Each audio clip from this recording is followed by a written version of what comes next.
चलिए आगे बढ़ते हुए बात कर लेते हैं एक और बड़ी खबर की। राजधानी भोपाल से आपको बड़ी खबर बता रहे हैं, जहां एनएसयूआई की राष्ट्रीय कार्यकारिणी की घोषणा।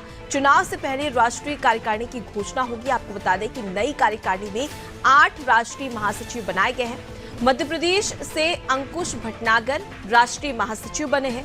48 राष्ट्रीय सचिव भी बनाए गए हैं। करण तामसेतवार और देवकी पटेल राष्ट्रीय सचिव बनाए गए हैं। तो राष्ट्रीय कार्यकारिणी की घोषणा कर दी गई है एनएसयूआई की ओर से, जहां चुनाव से पहले ये घोषणा की गई है, जिसमें नई कार्यकारिणी में 8 राष्ट्रीय महासचिव बनाए गए। चलिए इस खबर पर ज्यादा जानकारी के साथ में रुक कर लेंगे शबाना का, जिनसे जानकारी लेंगे कि आखिर ये जो बदलाव किया जा रहा है या जो ये घोषणाएं की जा रही है उसका मध्य प्रदेश की राजनीति में कितना असर पड़ेगा। क्योंकि देखिए चुनावी साल है, ऐसे में लगातार बदलाव देखने को मिलता है और कुछ नई चीजें भी होती है राजनीतिक गलियारों में। अब इसी के तहत एनएसयूआई यानी कि national student union of India की राष्ट्रीय कार्यकारिणी की घोषणा हो चुकी है। देखिए टीवी स्क्रीन पर हम आपको दिखा रहे हैं वो लिस्ट भी, जहां पर देख सकते हैं कि 48 राष्ट्रीय सचिव बनाए गए। और मध्य प्रदेश की बात कर ली जाए तो मध्य प्रदेश से अंकुश भटनागर राष्ट्रीय महासचिव बनाए गए हैं। यानी कि एक तरीके से तैयारी यहां पर की जा रही है कि किस प्रकार से तैयारियां की जा सके और ज्यादा से ज्यादा जो जीत है और ज्यादा से ज्यादा सीटें हैं उनको लाया जा सके। चलिए इस खबर पर ज्यादा जानकारी के साथ शबाना का रुख कर लेते, लगातार हमारे साथ में जुड़ी हुई है। एनएसयूआई की राष्ट्रीय कार्यकारिणी की घोषणा हो चुकी है। शबाना, किस प्रकार से आप इसे देख रही है और क्या इससे आने वाले समय में राजनीतिक गलियारों में थोड़ा बहुत बदलाव देखने को मिलेगा? जी देखिए, सबसे पहले तो मैं आपको बताना चाहूंगी कि जब से जीतू पटवारी प्रदेश अध्यक्ष बने हैं तब से लगातार मध्य प्रदेश में, इसके अलावा जब से विधानसभा चुनाव हुआ तब से केंद्र की कांग्रेस पार्टी का नेतृत्व जो करती है वो लगातार बदलाव कर रही है। आप देखेंगे कि इस तरीके से विधानसभा में पराजय के बाद लगभग 3 सीटें 3 राज्य कांग्रेस यहाँ पर हार चुकी थी। इसके अलावा जो है तमाम जगह पे जो है कांग्रेस का बुरा प्रदर्शन था, खराब प्रदर्शन था, जिसके बाद से लगातार जो है बदलाव देखने को मिल रहा था। अब सभी राज्यों में पीसीसी चीफ बदलने के बाद अब कांग्रेस पार्टी जो है एनएसयूआई में बड़ा बदलाव कर रही है। और मैं आपको बताऊं, राष्ट्रीय कार्यकारिणी की घोषणा हुई है जिसमें मध्य प्रदेश के अंकुश भटनागर को जो है राष्ट्रीय महासचिव बनाया गया है। इसके अलावा जो है 48 राष्ट्रीय महासचिव बनाए गए हैं और 8 राष्ट्रीय महासचिव यहाँ पर जो है महासचिव बनाए गए। तो सबसे बड़ी बात यह है कि जिस तरीके से कांग्रेस पार्टी लगातार बदलाव कर रही, शायद कांग्रेस को लग रहा होगा कि लोकसभा चुनाव में इससे पार्टी को फायदा होगा, जिसकी वजह से लोकसभा चुनाव से पहले आप देखेंगे यहाँ पर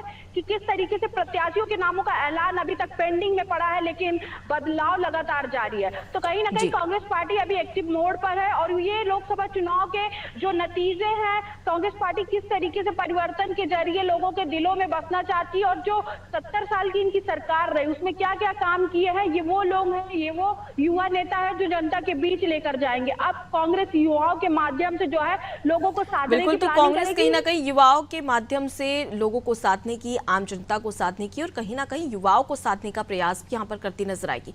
लेकिन सबसे बड़ी बात ये होती है शबाना कि देखिए एक और तो चुनाव की घोषणा हो चुकी है, तारीखों का ऐलान हो चुका है।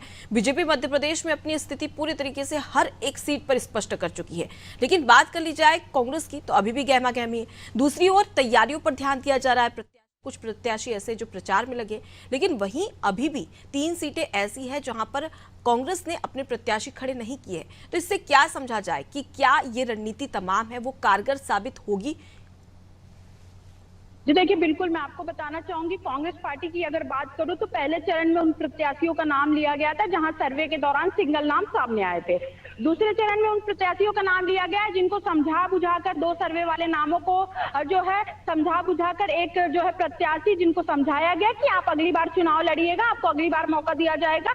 तो कहीं ना कहीं समझा बुझाकर कांग्रेस पार्टी ने दूसरे चरण में अपने प्रत्याशी उतारे हैं। और तीसरे चरण की अगर बात करूं तो वहां पर भी ऐसी ही स्थिति देखने को मिली थी। अब चूंकि कांग्रेस पार्टी के पास 3 ऐसे प्रत्याशी हैं जो सामने नहीं आए, जिनकी घोषणा नहीं हुई है, तो कहीं ना कहीं आप इस बात को समझिए कि कांग्रेस पार्टी जो है अपने प्रत्याशियों को लेकर काफी सजग है। और जो पुराने समय में कांग्रेस पार्टी ने अपना रवैया जो है वो बदलने की कोशिश की, आप देखेंगे किस तरीके से कांग्रेस पार्टी पहले एक ही साथ प्रत्याशियों के नामों का ऐलान कर देती थी, जिसके कारण जो है पार्टी में गुटबाजी और लड़ाई झगड़े तोड़फोड़ देखने को मिलता था। लेकिन इस बार कांग्रेस पार्टी ने आराम से जो है घोषणा कर ये साबित करने की कोशिश की होती है कि धैर्य के साथ जो काम किया जाता है वो कहीं ना कहीं अच्छा रहता है। तो इसी तरीके से कांग्रेस पार्टी के अभी 3 कैंडिडेट बचे हुए हैं, उनके नामों का ऐलान इसलिए भी देरी हो रही क्योंकि उन सीटों पर कई सारे प्रत्याशियों ने अपनी योग्यता को दर्शाया था। वैसे में कांग्रेस पार्टी जो है ये सोच समझकर अपने प्रत्याशी को उतारेगी कि कौन मैदान में ज्यादा दमखम दिखा सकेगा।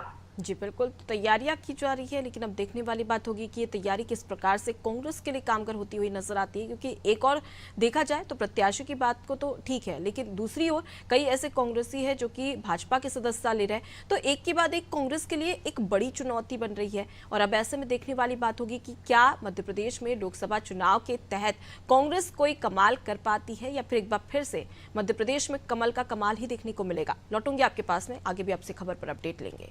तो देखिए, एनएसयूआई की राष्ट्रीय कार्यकारिणी की घोषणा हो चुकी है और ये लिस्ट भी हम आपको बता रहे हैं।